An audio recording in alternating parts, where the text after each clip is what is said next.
Bonjour. Avant que les Européens, intrépides et cupides, découvrent les Amériques, la Terre était peuplée par une variété de cultures, englobant des millions d'âmes. Malheureusement, le quasi-anéantissement des Amérindiens a également signifié la disparition des connaissances anciennes, que nous pourrions ne jamais connaître.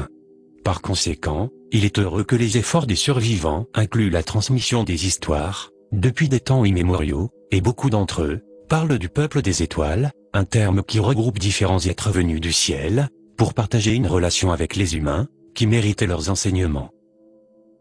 Le monde antique était en contact avec une multitude d'extraterrestres avancés, comme en témoigne la riche collection d'histoires, détaillant ces interactions. Beaucoup de cultures, séparées par des milliers d'années, se réfèrent à des récits d'objets volants, et à une technologie si avancée, qu'elle aurait pu être magique. Ces histoires sont particulièrement fortes dans la mythologie des tribus amérindiennes. L'écrivain indigène canadien, Richard Wagamese, décédé en mars 2017, avait écrit « Mes ancêtres ont toujours parlé du peuple des étoiles, qui sont venus à nous, il y a plusieurs générations. Le peuple des étoiles a apporté des enseignements spirituels, des histoires, et des cartes du cosmos, et ils les ont offerts librement. Ils étaient gentils, aimants, et ont donné la voie à suivre. Quand ils nous ont quittés, mon peuple a dit qu'il y avait une solitude comme nulle autre. Il continue. Si le peuple des étoiles sont venus nous visiter, où sont-ils repartis? D'où venaient-ils? Qui leur avait apporté ces enseignements? Quelle magie scientifique ont-ils possédé, pour leur permettre de faire ce voyage incroyable? Le peuple pacifique des Hopis croit que leurs ancêtres provenaient des Pléiades, et le comportement général des extraterrestres pléiadiens se reflète dans le style de vie Hopi. Se pourrait-il que leurs histoires de la Genèse soient la vérité qu'ils détiennent en eux? Cela semble certain. Les légendes du Dakota font référence au même groupe d'étoiles, les Pléiades, que les Hopis appellent Tiami, comme étant la demeure de leurs ancêtres.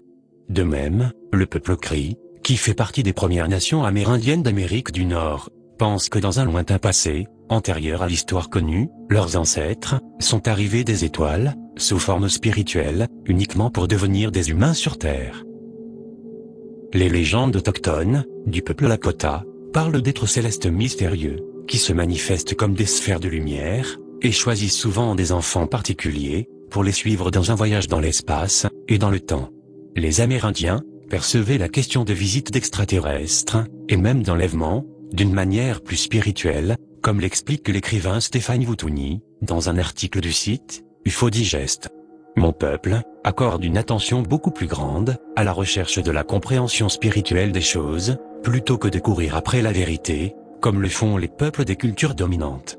Cela fait partie de la raison pour laquelle nous avons tendance à nous détourner, de voir et écouter d'abord, plutôt que de nuancer les questions, et d'adopter une approche directe et rigoureuse.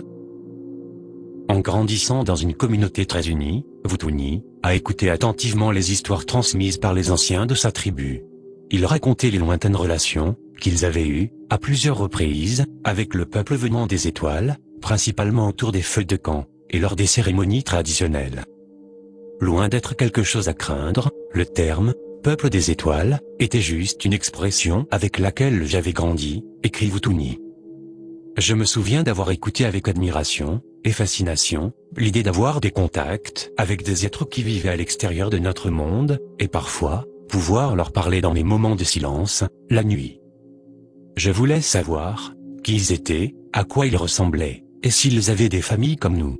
Ce n'est qu'à la fin de mon adolescence que j'ai découvert que les peuples des cultures dominantes parlaient des mêmes êtres, venant d'ailleurs, comme mes aînés l'avaient fait, bien que leur perception de ces êtres semblait radicalement différente des nôtres. Certains d'entre vous pensent peut-être que ces histoires ne sont que des légendes, issues de traditions anciennes, influencées par la théorie des anciens astronautes, et le récent phénomène OVNI. Félicitations pour votre sens critique, mais les Amérindiens mentionnent des boucliers volants, depuis très longtemps. En effet, Black Elk, un Sioux, Oglala, qui faisait partie de l'un des 7 clans indiens, qui formait la tribu des Lakota, et qui avait fait une tournée avec Buffalo Bill quand il était jeune, avait décrit une de ses expériences, bien avant que le phénomène OVNI soit devenu banalisé par les médias. Il déclara « Un jour, pendant une de mes quêtes de vision, un disque est descendu du ciel. Les scientifiques appellent cela un objet volant non identifié, mais c'est une plaisanterie, voyez-vous. C'est parce qu'ils ne sont pas prêts, ils ont perdu le contact avec la sagesse, la connaissance, le pouvoir et la générosité. Alors, le disque s'est arrêté au-dessus de ma tête. Il était concave, et surmonté d'un autre disque. Il ne faisait aucun bruit. Il éclairait, et même illuminait l'endroit où je me trouvais. Malgré l'obscurité alentour, les arbres en face de moi, brillaient comme des néons. Au sol, les sachets de tabac scintillaient comme des ampoules électriques. C'est alors que sont arrivés ces êtres, par petits groupes, parlant tous un langage différent. Ils lisaient dans mes pensées, et moi, dans les leurs. Tout cela se passait en silence, comme lorsqu'on lit un texte dans un livre. C'est ainsi que nous communiquions. Ils étaient humains, alors je leur ai souhaité la bienvenue. Nous avons ici le témoignage écrit, et sans ambiguïté, d'une figure importante dans la culture Sioux, un homme légendaire qui était le cousin du chef amérindien, Crazy Horse, nous racontant son interaction avec des êtres extraterrestres, à bord de leur ovni lumineux. Sans exception, toutes les tribus amérindiennes favorisent une connexion ombilicale avec la Terre-Mère. Ils se considèrent comme les gardiens d'origine de notre planète, et déplorent le chemin vers la destruction, vers lequel nous nous dirigeons actuellement. Beaucoup de personnages tribaux considèrent cela comme la raison principale de l'affaiblissement du lien entre l'humanité et les extraterrestres, le peuple des étoiles. Mais en même temps, un changement global de notre attitude envers notre planète, l'endroit que nous appelons la Terre, pourrait raviver cette connexion qui diminue. Je vous laisse juger par vous-même, et vous dis à très bientôt, sur La Vérité est ailleurs.